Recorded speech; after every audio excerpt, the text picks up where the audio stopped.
Hello you plonkers and welcome back today to another video on the Druzy channel. It's another episode of Druzy United, which will be happening every week that the Premier League is on and that United play. From now on, I'm going to put the Fantasy League review, whatever, at the end of each episode. Initially, I was going to have it at the start, but I've decided to move it to the end. So if you want to see how I went in fantasy and who's the top of the league, who had the most points this week in fantasy, make sure you stick around to the end of the video. So to kick the video off, we're going to talk about Manchester United versus Newcastle in the past weekend in the Premier League. Ronaldo's return to Old Trafford. I had a 21st this night, but there was no way I was going to miss this. I left the 21st early. You might call that being a punish, but I call that iconic, mate. I got home just as Ronaldo was walking on to the Old Trafford pitch, and it was the best decision that I ever made to see Ronaldo return to Old Trafford. Rafael Varane making his Old Trafford debut as well, and you could see the place was bloody buzzing, mate. Every time Ronaldo got the ball, the fans were cheering, and it took us a while to break through the Newcastle defense. We haven't really been creating heaps of chances like we did against Leeds. We've been clinical, and we were clinical when Greenwood whipped a ball at the goalkeeper. It was spilled, and Ronaldo was just in the right spot. He always is. I've seen him play twice now for United, and we'll get on to the Champions League game as well, but he just puts himself in the right spot to score. Greenwood with a venomous shot, which we know he has in his locker, spills off the keeper. Ronaldo tap in, big C, and we're 1-0 up. Happy days. Newcastle got one back through Manquillo, the right back, his first ever goal for Newcastle. But it didn't take long before United were on the break. Luke Shaw busts through the middle of the ground, puts it into the path of Ronaldo, and it was sort of behind him. He had a lot to do, Ronaldo. He pulls it back from behind him, puts it onto his opposite left foot, and just strikes it so cleanly. Megs the keeper, 2-1 in front of the Stretford end. Soon! And then from there on out, it was pretty much a party. Paul Pogba set up a Bruno Fernandes long shot. We've never had anyone who hits a ball like that. Like, we haven't had an attacking midfielder who can just bang in goals like that. You can't give Bruno that much space. He puts it in the top corner. Happy days. And then just to finish it off, we made some substitutions. Donny van de Beek comes on. Martial comes on. Lingard comes on. Pogba links up with them for a nice bit of tiki-taka. And Lingard gets on the score sheet again for Manchester United for the first time in like 2 years or something. So happy for Jay Lings to get on the score sheet in the Premier League for Manchester United once again. And I think that lineup was probably our best. When you have Matic, who can just pretty much sit right in front of the defense and bring the ball up. He doesn't really get involved in the attacks at all, and he's just like a barrier in front of that defense, which is what we need. Shane Matic can only play once every month because he's so old and slow, but I think with that formation, with that DM right there, and then you've got Pogba, Bruno, Sancho, Greenwood, and Ronaldo, like that attacking threat is just wet. And it's been pretty, well, not disappointing, but it's taken Sancho a while to warm up to the Premier League and just United in general. He hasn't created any chances yet, hasn't even been close to scoring a goal. He hasn't been able to impose his game style in the Premier League. Maybe in the Bundesliga it was a bit more open, which allowed him to run at defenders more, use more of his skill and whatnot. But yeah, he's just not clicked just yet, but it takes time, and I'm sure we will see him flourish in red very soon. Across the league, Arsenal played Norwich in a 1-0 thriller. Arsenal with their first goal of the season, and it couldn't have been any more crummy from Aubameyang to get the 1-0 win in the relegation 6-pointer over Norwich. They're on the board, the Gunners, for the season. Good job, lads. And Chelsea played Aston Villa at the Stamford Bridge, got a 3-0 win despite having less shots. Villa actually looked quite good. They looked quite threatening, couldn't take their chances, which you couldn't say about Chelsea. Romelu Lukaku back in the Premier League is absolutely clinical. When he was at United, he used to rush so many of his chances. He wasn't composed. His first touch would bounce off his foot and end up in bloody, I don't know, Hawaii or something, somewhere very far away. He just didn't have great ball control. Now he can bust a nut whenever he wants, and he scored twice against Villa. Just two composed finishes. Kovacic got on the end of a mistake as well to make it 3-0 for Chelsea. Wasn't their best performance either, but similar to United, they're clinical. They score when they're in the position to do so. Leeds played Liverpool, and this game was one of the most hectic atmospheres I've ever seen in a Premier League game. Ellen Road was going off when Liverpool come over to Leeds to face Leeds in Leeds, and they pulled out to a 3-0 lead to lead this game. They won the game 3-0. I'm going to stop making shitty jokes, but Liverpool, yeah, quite a comfortable win in a hostile atmosphere. Salah and Mane just doing what they do best. Trent Alexander-Arnold getting on the assists again.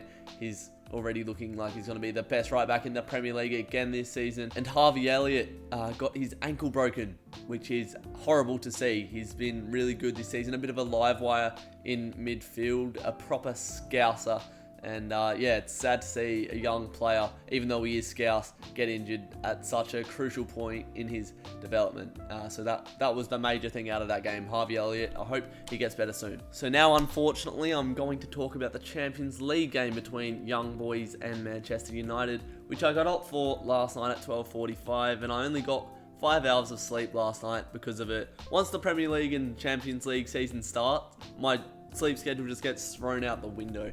I'm big on my sleep. I try to get 8 hours of sleep minimum every night. But once the Prem and the Champions League come back, it just throws it out of the window. Anyway, enough about my sleep. I wish I had have slept through this game because it was an absolute stinker. First off, we're playing on AstroTurf. Now, is this ground an indoor stadium for Wednesday night five-a-side, or is it a Champions League pitch? You tell me, because the pitch was terrible. You could see that players weren't really committing because you can't dig your studs into the ground. You can't tear up the grass because it's just bloody plastic, pretty much. And yeah, you could just see players being hesitant going at the ball, which wasn't the best off the start. But we saw a moment of magic between our Portugueses, Bruno Fernandes linking up with Cristiano Ronaldo, who scores on his Manchester United Champions League debut once again. Bruno with the nice out of the foot pass right on the foot of Ronaldo, who strikes it first time through the keeper's legs, and it just spins nicely over the line. And we didn't get a suit, and I reckon that's why we lost this game, to be honest with you. Aaron Wan-Bissaka gets sent off. There was no malice in that challenge, and Aaron Wan-Bissaka, he's a very lungy boy. He dives into challenges, and it usually does him well, and attackers often can't get past him because he's like a little Inspector Gadget, mate. His legs like go out like 5 times when he reaches in for tackles. Unfortunately, it was on this poor bloke's ankle, and it looked really bad, hurt him a lot. I didn't think it was a red card at the time, but upon reflection, it obviously was. Wan-Bissaka gets sent off, and then from then on, we just crumbled. Sancho gets subbed off immediately, which I hated to see because I need to see Sancho play more just for him to develop. And Dalot came on. Wasn't the worst substitution, but after that, we brought off Donny van de Beek. We brought off Ronaldo. We brought off Bruno. We brought off all of our attacking threat, basically, and just decided to park the bus. We just didn't look on in this game at all. And I think Oli made the wrong choices in just subbing off all of our attacking threats. Like, Ronaldo was just playing in the forward half by himself, just about. I mean, you got to park the bus when you're a man down, I suppose, but I don't know. We were just inviting the pressure on, and it's reminiscent of that England versus Italy game for me. We go 1-0 up, park the bus, and inevitably you're going to lose when you just invite that pressure on.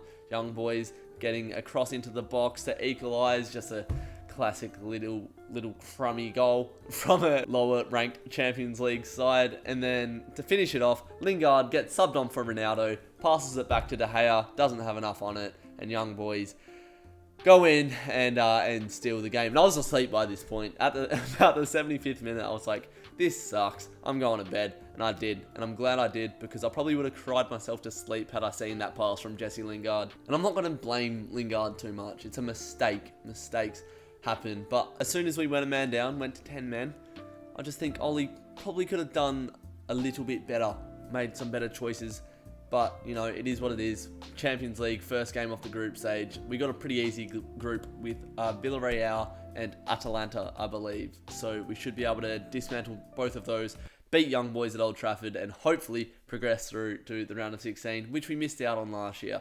God, I hate the Champions League at times. Alright, it is fantasy time. Let's get into it. If you want to join the league, I will put the link on screen for the last time. Here it is. Join on the league. Even if you join late, you'll get a shout out if you get the highest score of the week. So you might as well join. There's currently 74 people in the league. I'm currently sitting in 24th. I got 65 points this week. Edison in goal, kept a clean sheet, as did Diaz against Leicester. Alexander-Arnold clean sheet and an assist for the Liverpudlians. Connor Cody got a clean sheet as well. Bruno Fernandes with a goal. I captained him. 16 points. Cha-ching. Grealish didn't make an impact against Leicester apparently, nor did Benrahma, nor did Sarr, and nor did Souček. So bit stinky in the middle there. Saint Maximin and Ings up top. Not sure how Saint Maximin got 5 points because he didn't get a goal or an assist. He must have just played 90 minutes or something. I don't know. I don't really know the point allocations, and then Danny Ings obviously just did bugger all. But I have made some changes to my team. I want to get Lukaku and Ronaldo up top. I know it's a bit of a stretch, but what I've done this week is I have taken out a couple of players. So I've got Gallagher in for Souček just because he was like 0.8 points cheaper. And I've also got in Hwang, Wolves' new signing, who scored on the weekend against Watford, I believe. So he's going to be a striker for Wolves who could potentially pop up for goals. He was worth 5.5. I've got rid of Dominic Calvert-Lewin. So I've got like 3.5 points to spare. That means I can get rid of Danny Ings next round and get Lukaku in. And he's just scoring goals for fun at the moment.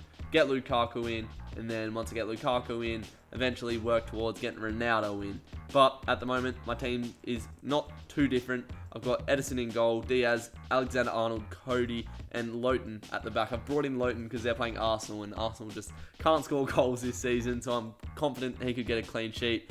Fernandes, Grealish, and Sarr in the middle. I need more from Sarr because he's their best player at Watford, so I need a couple goals from him. He hasn't really been delivering, nor has Grealish either, to be honest. Ings hasn't been doing too well either. This is a pretty stinky side, but give it a week and I'll have Lukaku in there, and I'll try to make a tilt for Ronaldo somehow as well. And the top of the league with also the top score this round is Buttface Blunderers. Nice name, mate.